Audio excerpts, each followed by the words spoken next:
अस्सलाम वालेकुम everyone, welcome in my YouTube channel. तो आज हम अपने किचन में बनाने जा रहे हैं मसालेदार फ़िश फ्राई, जो बहुत टेस्टी बनेगी, क्रिस्पी बनेगी और बाज़ार से भी बहुत बेहतरीन बनेगी। ये मेरी गारंटी है। तो आपको ये टिप एंड ट्रिक फॉलो करनी है। इसके लिए मैंने सबसे पहले फ़िश ले लिया। आप कोई सी भी फ़िश ले लीजिएगा।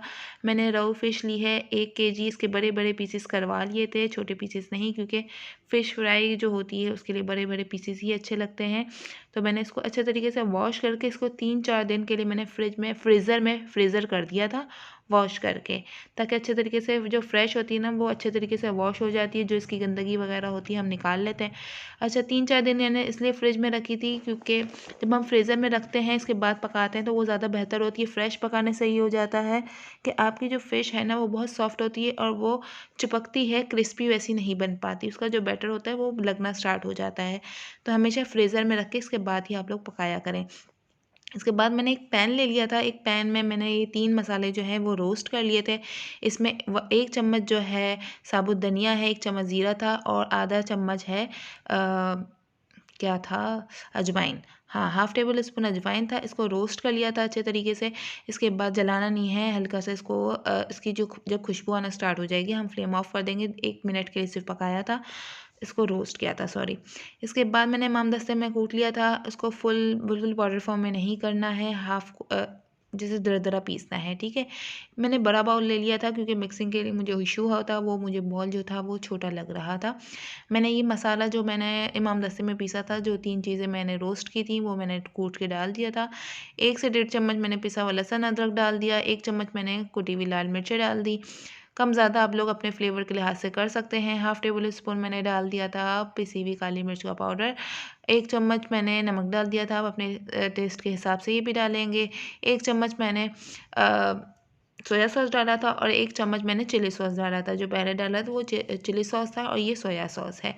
इसके बाद मैंने इमली का पल्प डाला था। इसमें मैंने सिरका नहीं डाला। अगर आप डालना चाहें तो डाल लीजिएगा, लेकिन जो इसकी जो फ्राई करते वक्त जो एक स्मेल आती है ना वो मुझे पसंद नहीं है, तो फिर मैंने सिरका ऐड नहीं किया था। इसमें बिल्कुल भी स्मेल नहीं आ रही है।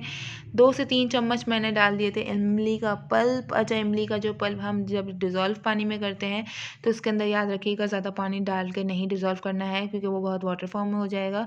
हल्दी मैंने डाल दी थी हाफ़ टेबल स्पून। मैंने उस वक्त हल्दी डालना भूल गई थी।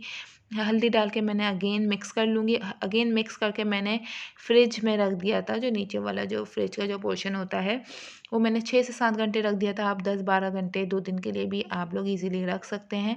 अच्छा, इसके बाद मैंने एक अलग बैटर तैयार करने के लिए एक बाउल ले लिया। 1 कप मैंने ले लिया था 1 कप मैंने ले लिया था बेसन और 3 चम्मच मैंने ले लिया था मैदा। अगर आपके पास चावल का आटा हो तो चावल का आटा भी आप लोग ले सकते हैं, कॉर्नफ्लावर ऐड नहीं कीजिएगा। इसके अंदर मैंने जो हाफ़ टेबल स्पून है ये जर्दे का रंग डाला है। फूड कलर हो फूड कलर डाल दें, ये भी फूड कलर ही कहलाता है, लेकिन एक लिक्विड फॉर्म में भी आता है। अगर आपके पास वो भी है येलो में तो आप वो भी डाल सकते हैं। हाफ़ टेबल स्पून मैंने सूखी मेथी ले ली है और उसको पहले अच्छे तरीके से मैंने जो मैदा था और बेसन था मैंने पहले अच्छे तरीके से छान लिया था। इसके बाद मैंने ऐड किया था ताकि इसके जो लम्स हैं और जो इसका टेक्सचर है वो बहुत स्मूथ बने। कम कम पानी डाल के हमें अच्छे तरीके से इसको बैटर बना लेना है। ज़्यादा गाढ़ा भी नहीं होना चाहिए, ज़्यादा पतला भी नहीं होना चाहिए। जब तक ये मैं मिक्स कर रही हूँ, जब तक आप मेरे चैनल को लाइक करें और कमेंट कर दें और मेरे चैनल को सब्सक्राइब कर दीजिएगा। लाइक, कमेंट और सब्सक्राइब कर दीजिएगा। वीडियो पसंद आए, अगर वीडियो पसंद नहीं आती तो कमेंट भी। आपको ये तीनों काम करने हैं, एक लाइक, चैनल को सब्सक्राइब करना है और कमेंट लाजमी करना है। अच्छा, ये देख लीजिएगा मैंने बैटर इसके अंदर ऐड कर दिया है। बैटर हम लोग जब ऐड करेंगे जब आप लोगों को फ़िश फ्राई करनी हो, पहले से ऐड नहीं करना है। मिक्स करके आपको फ्रिज में नहीं रखना है कि पानी वो छोड़ना स्टार्ट हो जाता है। अच्छे तरीके से मैं इसको मिक्स करके अलग कर दूंगी। इससे पहले मैंने ऑयल का गरम करने के लिए रख दिया था। ऑयल हमें इतना गरम करना है कि बिल्कुल हीट इसकी हो। जब हम ये डालेंगे तो अच्छे तरीके से वो ऑयल गरम होना चाहिए। अगर ऑयल ठंडा होगा तो फिर वो लगना स्टार्ट हो जाएगा हमारी, एक तो क्रिस्पी नहीं बनेगी और ये चिपकना भी स्टार्ट हो जाएगी, ठीक है। ये देख लीजिएगा, ये जैसे मैंने ये डाला है तो आप देख सकते हैं कि ये कितना ज़्यादा ऑयल इसका गर्म हो रहा है। फुल हीट होनी चाहिए। जब एक तरफ से इसका कलर आ जाएगा, जब हम इसको टर्न करेंगे तो फिर हम फ्लेम स्लो कर देंगे, फिर इसको अच्छे तरीके से पकाएंगे ताकि ये अंदर से पक जाए। अगर इस तरीके से अगर हम फुल फ्लेम पे ही पकाएंगे तो फिर ये है अंदर से जो बैटर है वो कच्चा भी रह जाएगा और फ़िश भी कच्ची रह जाएगी। जबकि फ़िश कुछ मिनटों में ही पक जाती है, लेकिन जो बैटर होता है वो नहीं पकता है। तो आपको अच्छे तरीके से इसको पकाना है। अब ये देख लीजिएगा कि फ़िश का कलर आना स्टार्ट हो गया है, तो मैं टर्न हल्का हल्का मैं इसको देखूंगी कि ये टर्न सही से हो रही है। ये देखिए, ये बिल्कुल अच्छे तरीके से टर्न हो गई थी, लेकिन ये जो है ये हल्की सी साइड से चिपक गई थी। वो इसलिए क्योंकि मैंने पहले से ही टर्न कर दिया था।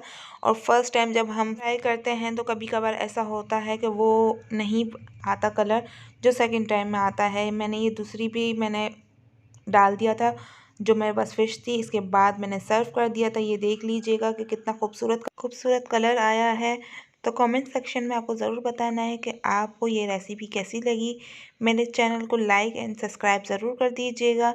और चटनी की रेसिपी मैं आपको डिस्क्रिप्शन बॉक्स में आपको इसकी पूरी रेसिपी बता दूँगी। तो दुआओं में याद रखिएगा, अपना बहुत सारा ख्याल रखिएगा। अल्लाह हाफ़िज़।